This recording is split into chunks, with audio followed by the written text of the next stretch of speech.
Pour Valérie Pécresse, les résultats du premier tour de l'élection présidentielle ont fait l'effet d'une douche froide. Avec 4,8% des suffrages, la candidate de Les Républicains est arrivée à la 5e place, après Emmanuel Macron, Marine Le Pen, Jean-Luc Mélenchon et Éric Zemmour. Si elle a tenté de faire bonne figure devant ses militants dimanche 10 avril, Valérie Pécresse est affectée par ce score. Forcément, personne ne s'attendait à ce qu'One fasse moins de 5%, a expliqué la sénatrice Françoise Dumont à Var-Matin. À titre personnel, toute défaite est forcément compliquée.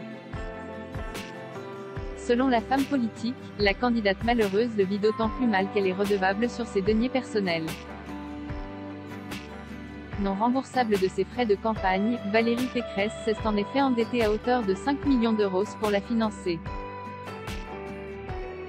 La situation financière de ma campagne est désormais critique, affirmait-elle d'ailleurs, au lendemain du premier tour de l'élection présidentielle.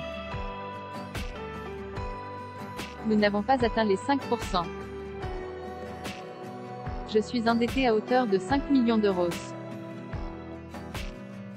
Je lance ce matin un appel national aux dons. J'ai besoin de votre aide d'urgence d'ici le 15 mai. Elle s'adressait alors à tous ceux qui, lui, ont apporté leur suffrage, mais aussi à tous ceux qui ont préféré hier le vote utile et à tous les Français qui sont attachés au pluralisme politique et à la liberté d'expression. Après ce coup dur, l'amie de Valérie Pécresse l'assure, elle reste déterminée. Elle continuera à se battre pour la France et pour les Français. Après son amère défaite, elle a d'ailleurs envoyé un message pour mobiliser les troupes à l'approche des élections législatives qui se tiendront en juin prochain. Valérie Pécresse remercie ses militants. Chers amis, un immense merci pour votre engagement pendant cette campagne, peut-on lire dans le message, comme le rapporte Var-Matin.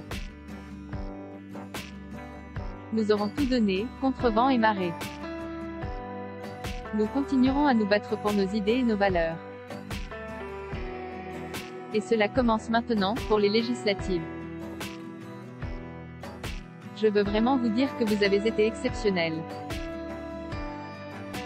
Votre énergie m'a porté tout au long de cette campagne. Merci du fond du cœur. Vraiment, je vous dis à très vite. Avec toute mon amitié. Valérie. Mais avant les législatives, Valérie Pécresse va devoir trouver plusieurs millions d'euros avant de déposer ses comptes de campagne. Et digérer le coup bas de Nicolas Sarkozy. Si l'ex-président de la République s'est bien gardé de la soutenir avant le premier tour, il a appelé à voter Emmanuel Macron face à Marine Le Pen le 24 avril prochain.